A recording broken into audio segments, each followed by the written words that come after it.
Olá, tudo bem? Hoje nós vamos ver o terceiro capítulo do livro Libertação de André Luiz. Esse capítulo se chama Entendimento. E André começa dizendo: o céu estrelado, aos raios liriais da lua, espalhava em torno vibrações de beleza inexprimível, semeando esperança, alegria e consolo. Informado quanto aos objetivos que nos conduziriam à crosta com escalas por uma colônia purgatorial de vasta expressão, aproveitei a hora amena para a convivência com o instrutor, tentando ouvir observações que vinham sempre com preciosos ensinamentos, e disse: é admirável pensar que se formam verdadeiras expedições em nossa esfera para atender a simples caso de obsessão. O orientador respondeu com certa vaguidade no olhar, como se trouxesse a alma presa a imagens fugidias do passado. Os homens encarnados não suspeitam a extensão dos cuidados que despertam em nossos círculos de ação. Somos todos, eles e nós, corações imantados uns aos outros, na forja de benditas experiências. No romance evolutivo e redentor da humanidade, cada espírito possui capítulo especial, ternos e ríspidos laços de amor e ódio, simpatia e repulsão, nos ligam reciprocamente. As almas corporificadas na crosta conservam-se em passageiro sono, com esquecimento temporário, quanto às atividades pregressas. Banham-se no Estinge dos antigos. O Estinge é aquele rio do Peloponeso, na Grécia, que os antigos localizavam nos infernos. Hoje é o Mavro Nero. Então, ele está dizendo, né? Banham-se nos Estingue dos antigos, cujas águas lhe facultam, durante certo tempo, valiosa segurança para retorno a oportunidades de elevação. Mas, enquanto se mergulham em esquecimento benéfico, por sua vez, nos demoramos em abençoada vigília. Os perigos que ameaçam os entes amados de agora ou de épocas que o tempo consumiu, desde muito, não nos deixam impassíveis, quer dizer, não nos deixam calmos. Os homens não se acham sozinhos na estreita senda de provas salutares em que se confinam. A responsabilidade pelo aperfeiçoamento do mundo compete a todos nós. Esclarecido com respeito à jovem senhora que nos cabia socorrer, perguntei reverente: a enferma, a cuja assistência fomos admitidos, está, por exemplo, em seu passado espiritual? E Gúbio confirmou humildemente: sim, mas não fui designado para o serviço no caso de Margarida, a doente que nos compete a breve expedição do momento, apenas porque ela foi minha filha em eras passadas. Em cada problema de socorro, é imprescindível considerar as várias partes do jogo. Em virtude do enigma de obsessão que nos propomos resolver, somos levados a buscar todas as personalidades que compõem o quadro de serviço. Perseguidores e perseguidos se entrelaçam. em cada processo de auxílio, em grande expressão numérica. Muita gente envolvida, né? Cada espírito é um elo importante em extensa região da corrente humana. Quanto mais crescemos em conhecimentos e aptidões, amor e autoridade, maior é o âmbito de nossas ligações com a esfera geral. Existem almas que se veem sob o interesse de milhões de outras almas. Enquanto os movimentos da vida se estendem harmoniosos sob os ascendentes do bem, as dificuldades não chegam a surgir. Mas, quando a perturbação se estabelece, não é fácil desfazer obstáculos, porque, em tais circunstâncias, é indispensável procedermos com absoluta imparcialidade, dando a cada um quanto lhe caiba. O homem terrestre, principalmente nos dias tormentosos, costuma ver somente o seu lado, mas acima da justiça comum propriamente considerada, funcionam outros tribunais mais altos. Por isso, todos os casos de desarmonia espiritual na Terra movem aqui, lá no lado espiritual, né? Extensa rede de servidores que passam a tratá-los sem inclinações pessoais, em bases do amor que Jesus exemplificou. E nessas ocasiões, nos preparamos a satisfazer todos os imperativos de trabalho salvacionista que a tarefa nos imponha ou proporcione, dentro das atividades que são conexas a essa busca de salvação. A essa altura da instrutiva conversa, chegamos a gracioso templo. Nesse doce recanto consagrado à materialização de entidades sublimes, a luz suave da noite calma como que se fazia mais bela. As vibrações constantes das preces, aí emitidas por vários séculos, tinham criado, em torno da edificação, prodigioso clima de encantamento. Melodia celeste se derramava à surdina, e as flores delicadas do átrio, quer dizer, da entrada, pareciam corresponder aos sons cristalinos, variando no brilho e na cor, quase que imperceptivelmente. Eu trazia o coração apertado, como se a felicidade das últimas horas, em que ouvi tão confortadoras e tão graves reflexões referentes à extensão do mundo e da vida, me aproximasse à insignificância pessoal da grandeza divina. E lágrimas tranquilas inundaram o meu rosto. O instrutor foi à frente e juntos penetramos o jardim que circundava o agradável santuário. Alguns irmãos adiantaram-se acolhedores. Um deles, o instrutor Gama, que se encarregava dos serviços da casa, nos abraçou e disse com bondade: chegam no momento preciso. Os doadores de fluidos sublimados encontram-se a postos e a outra comissão já veio.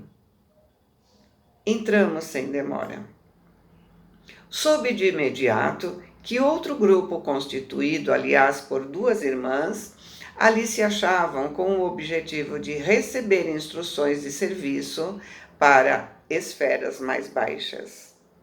Cariciosa claridade azul brilhante banhava o largo recinto, adornado de flores semelhantes aos lírios que conhecemos na terra. Não houve tempo para conversas prévias. Em seguida, às saudações e cordialidades, ligeiras e cordiais, foi composto o conjunto de oração. Os doadores de energia radiante, ou seja, os médios de materialização em nosso plano, se alinhavam não longe, em número de 20. Comovedora partitura soou Argentina. Argentina aqui está significando prata brilhante.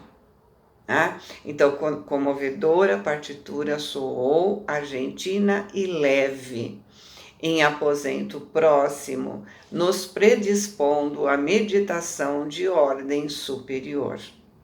E logo após a prece, formosa e espontânea, pronunciada pelo responsável mais altamente categorizado na instrução, eis que a tribuna doméstica se ilumina. Esbranquiçada nuvem de substância leitosa brilhante se adensa em volta dessa tribuna e pouco a pouco, desse bloco de neve translúcida, emerge a figura viva e respeitável de mulher. Indizível serenidade caracteriza o seu olhar simpático e o porte de Madonna antiga, repentinamente trazida à nossa frente. Nos cumprimenta com um gesto de bênção, como que nos endereçando os raios de luz verde que, em forma de auréola, saem de sua cabeça. As duas moças que formavam a comissão de serviço, estranha à nossa, avançaram com lágrimas discretas e se curvaram ajoelhando. E uma delas clamou com tal inflexão de voz que cortava nossas fibras mais íntimas: Mãe querida, ajuda-me a falar-te. A saudade longamente reprimida é um fogo que consome o coração. Auxilia-me, não me deixa perder esse doce e divino minuto. Apesar dos soluços de emoção que vibravam no peito, continuou: abençoa-nos para a grande jornada. Há muito tempo aguardamos essa hora breve de reencontro contigo. Perdoa-nos, mãezinha, se insistimos tanto na rogativa, mas sem a tua proteção amorosa, como vencer nos turbilhões do abismo? E, desejando talvez justificar-se diante dos olhos maternos, acrescentava em pranto: de acordo com as suas amadas recomendações, além das nossas tarefas habituais na zona de serviço, em que a sua bondade nos situou, temo velado pelo papaizinho, mergulhado nas sombras. Mas há 6 anos o buscamos em vão. Escapa à nossa influência renovadora e se compraz na companhia de entidades que, por onde passam, vampirizam as criaturas. Não recebe a nossa atuação carinhosa, senão em forma de pensamentos vagos, de que se desvencilha facilmente, e se multiplicamos providências salvacionistas, procede como louco. Gesticula esmo, colérico e irritado. Grita blasfêmias e solicita a ajuda de seres viciados, a cujas radiações escuras se entrelaça, repelindo nossas sugestões e nossa presença. Prefere o contato de entidades ignorantes e infelizes, detestando a nossa ternura. Nesse ponto, crise mais intensa de emotividade a impediu de continuar. A nobre senhora, que desceu da tribuna, erguendo as filhas e acolhendo-as nos braços, disse com acento consolador, na voz sem lágrimas, apesar de visível melancolia: filhas amadas, o sol combate a treva todos os dias. Batalhemos contra o mal incessantemente até a vitória. Não se suponham sozinhas no conflito doloroso. Desculpemos o papai infinitamente. e colaboremos para restituí-lo à terra firme da luz. Se o Cristo trabalha por nós, desde o princípio dos séculos, sem que lhes possamos compreender a amplitude dos sacrifícios, que dizer das nossas obrigações de amparo e tolerância, uns para com os outros? Cláudio se fez para sempre credor da nossa estima e gratidão, apesar do pavoroso crime ocultado que o arrebatou às profundezas. Envenenou um parente para conseguir a riqueza material, que nos ofereceu educação e conforto na esfera carnal. Por extrema dedicação a nós três, não hesitou diante da tentação que o obrigou a infernal compromisso. Dono de afeição inquieta, não soube esperar a bênção do tempo e lançou mão de inconfessável processo para nos localizar em um oásis de superioridade mentirosa.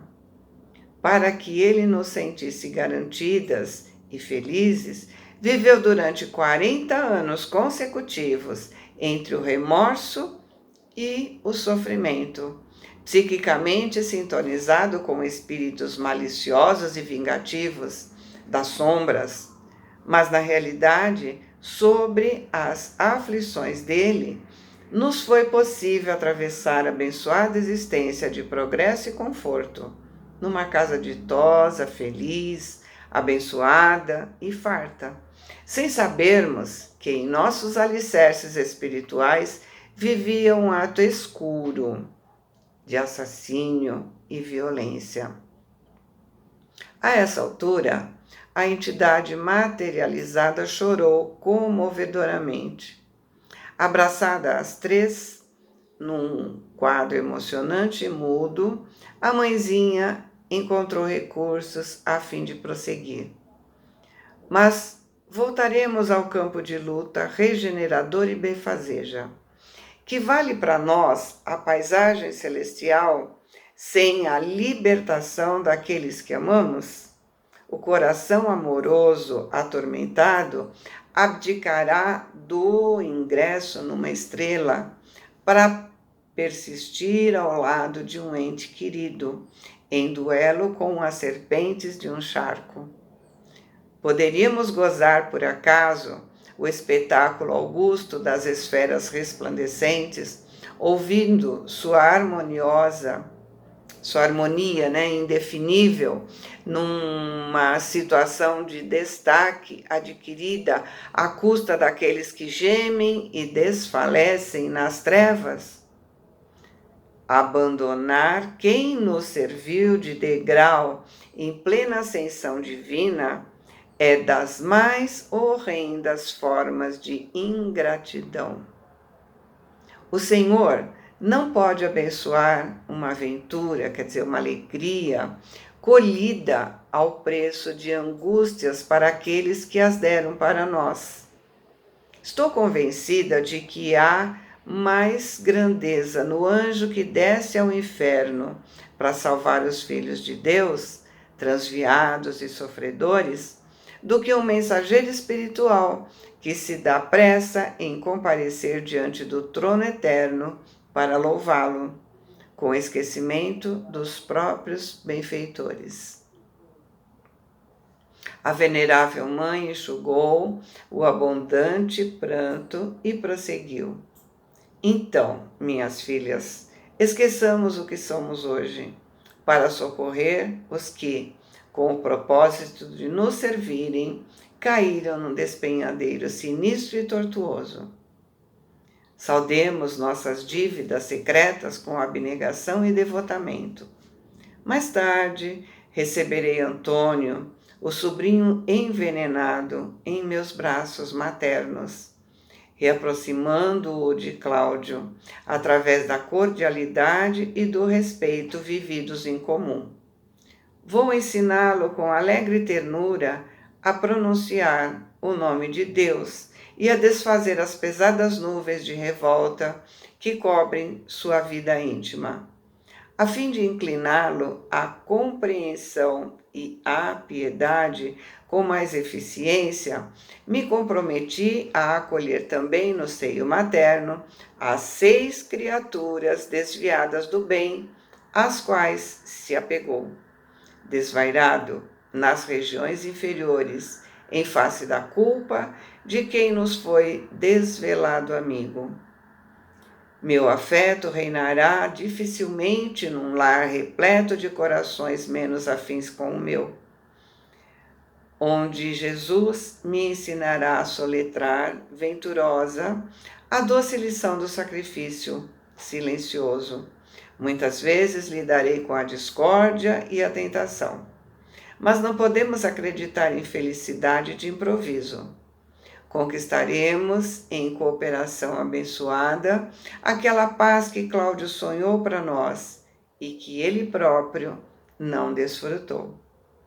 Porém, para que eu parta no rumo da reencarnação, é necessário que papai renasça primeiro. Sem esse marco inicial, não posso atacar o nosso processo redentor em nova fase. Assim, nos ajudamos reciprocamente. Enquanto procuro transformar Antônio, reajustando suas fibras afetivas, vocês inclinem o espírito paterno à esperança e à meditação reconstrutivas. As jovens choravam comovedoramente, misturavam angústias e alegria, e a mãe iluminada, se revelando em despedida, acrescentou: não desanimem, o tempo é das mais preciosas dádivas do Senhor, e o tempo nos auxiliará. O futuro nos reunirá de novo em abençoado refúgio terrestre. Eu e Cláudio, então renovado, receberemos muitos filhinhos, e vocês duas estarão entre eles, reconfortando nossos corações. Terei sobre o peito algumas pedras preciosas para lapidar, no esforço de cada dia, e dentro da alma, 2 flores, em vocês duas, cujo perfume celeste me sustentará as energias necessárias à perseverança até ao fim. Vocês duas me compensarão de todas as canseiras. Juntas, pelo amor imperecível, trabalharemos sustentadas pela recordação, embora imprecisa, da gloriosa vida espiritual que um dia nos acolherá felizes e triunfantes. Lembremos de Jesus e avancemos. A emissária silenciou e as moças, provavelmente avisadas de que o tempo permanecia esgotado, a abraçaram de encontro ao coração, sedentas de carinho. A mãezinha as beijou, enternecida, e após nos saudar cordialmente, voltou à tribuna, em cujo topo desapareceu ao nosso olhar, numa onda de neblina evanescente. Nos olhamos em lágrimas, como quem teve permissão de repousar a mente em branda melodia. As irmãs retornaram ao lugar que ocupavam e música balsâmica se fez ouvir, renovando o ambiente, certamente obedecendo ao intuito de modificar nosso campo vibracional. Ponderando na incomensurável bondade de Deus, recordei os laços afetivos que me ligavam ao passado e observei mais uma vez que todas as medidas do bem são planejadas e pacientemente executadas pelos que se angelizam nas virtudes do céu, lastimando intimamente as oportunidades perdidas no outro tempo, quando o verdadeiro entendimento da vida não felicitava o meu espírito. Ainda não tinha voltado a mim da salutar divagação, quando outro lençol de alva substância, coroada de tons dourados, se fez visível no alto. Em breves instantes, revestida de luz, outra mensageira surgia na tribuna.